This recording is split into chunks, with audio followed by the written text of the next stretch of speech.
Carl Williams wasn't usually a man who counted down the hours to a flight. Most of the time, he dreaded them. Cramped seats, recycled air, the roulette wheel of who you'd be stuck sitting next to.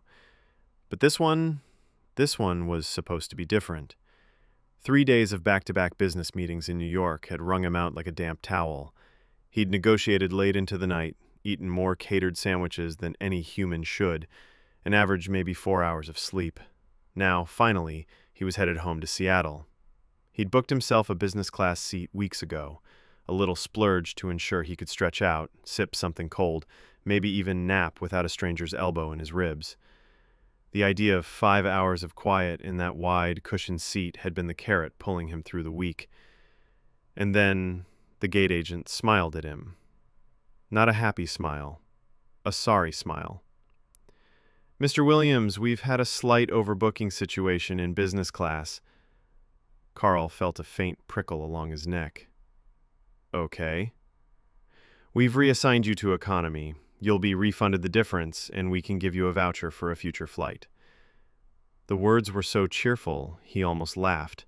Economy, after paying for business, after this week. He opened his mouth, thought better of it. He wasn't the type to cause a scene at a gate, partly because it was pointless, partly because the idea of being that guy made his skin crawl. Still, as he walked down the jet bridge, the sting was sharp.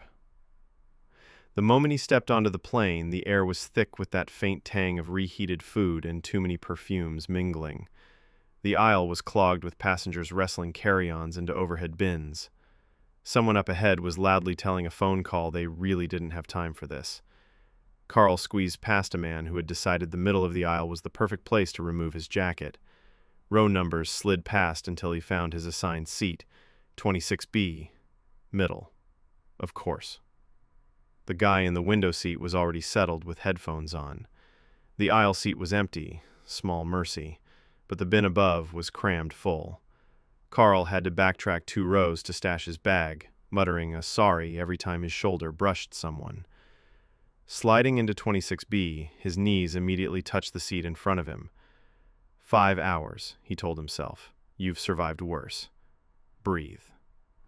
He tried to imagine himself in that business class seat he should have been in. Instead, reality shoved in from both sides. The quiet hum of headphone guy to his left, the rising chatter of boarding passengers to his right, and then the first thump. It was small, subtle, like someone tapping their foot against the back of his seat. He almost ignored it. Planes were cramped. Maybe the person behind him had just adjusted their legs. Then came the second, harder. Carl turned slightly, peeking through the gap between seats. Behind him sat a boy, maybe 7 years old. He had messy brown hair, sneakers that looked brand new, and a tray table already down, covered in crayons. His legs swung freely, hitting Carl's seat back every few seconds with casual precision. The woman next to him, clearly his mother, was scrolling on her phone, earbuds in. Carl leaned back, half turning toward the boy with a polite smile. "Hey there, buddy, could you try not to kick my seat? It makes it hard to sit still." The boy looked at him, blinked, then smiled. For a moment, the kicks stopped. Carl faced forward again, relief just starting to settle in. Thump, thump, thump. Carl took a breath and addressed the woman directly. "Excuse me, could you please ask your son to stop kicking my seat?" She didn't look up from her phone. "He's just a kid. He's bored. I understand, but it's been constant since we sat down." She finally looked at him, eyes flat. "Maybe don't take it so personally. He's not doing it to you." Carl stared for a beat. "It's literally my seat he's hitting, so yeah, kind of is to me." Her lips pressed thin. She turned back to her phone. The kicks didn't stop. The plane filled, safety demo, engines whirring up. Carl tried to lose himself in the steady vibration, but each kick was like a needle under his skin. He tried adjusting his seat, forward, backward, but the space was so tight it only made the kicks land in new spots. He caught the reflection of the boy's grin in the seatback screen. This wasn't boredom anymore. This was sport. Carl considered calling a flight attendant, but the thought of the mother's smug face if she got an apology from him for making a fuss stopped him cold. No, if this was going to stop, it wasn't going to be because someone else swooped in. 2 hours into the flight, Carl's patience was frayed down to threads. The boy's kicks were rhythmic now, timed almost like he was keeping beat with a song only he could hear. Carl flagged down a flight attendant.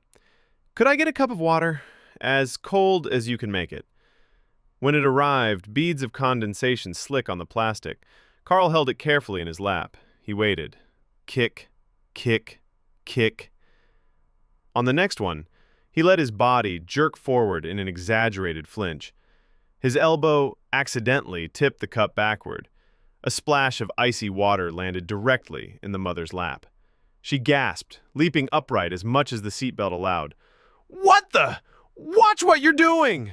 Carl twisted around instantly, eyes wide with mock alarm. "Oh no, I'm so sorry. That kick startled me. I completely lost my grip." Her face went crimson. The boy's grin vanished. "You did that on purpose!" she snapped. "Why would I do that?" Carl asked mildly. "I'm just having trouble holding on to things with my seat being jolted every few seconds." A man across the aisle coughed into his hand. It sounded suspiciously like a laugh. Someone a row up glanced back, smirking. The mother's glare darted around, realizing others were watching. The kicking stopped, entirely. The mother dabbed furiously at her pants with a paper towel a flight attendant provided, muttering under her breath. The boy stared at his shoes, swinging his legs without touching the seat. Carl leaned back. The hum of the engines filled the silence where the kicks had been. He sipped the rest of his water slowly, savoring it. For the rest of the flight, not a single bump came from behind. As the plane descended into Seattle, Carl could feel her eyes on the back of his head. He didn't turn. When the seatbelt sign went off, people stood, stretching. Carl stayed seated until the aisle cleared. The mother and son shuffled past without a word, though she shot him one last glare like she was memorizing his face for some future vendetta. Carl just smiled faintly. Some fights, he thought, are worth picking. If you've ever been trapped in a seat with someone kicking you for hours, you know Carl's pain. But you also know the deep, quiet joy of finally making it stop. Like, share, and subscribe. And here's to your next flight being smooth, peaceful, and kick-free.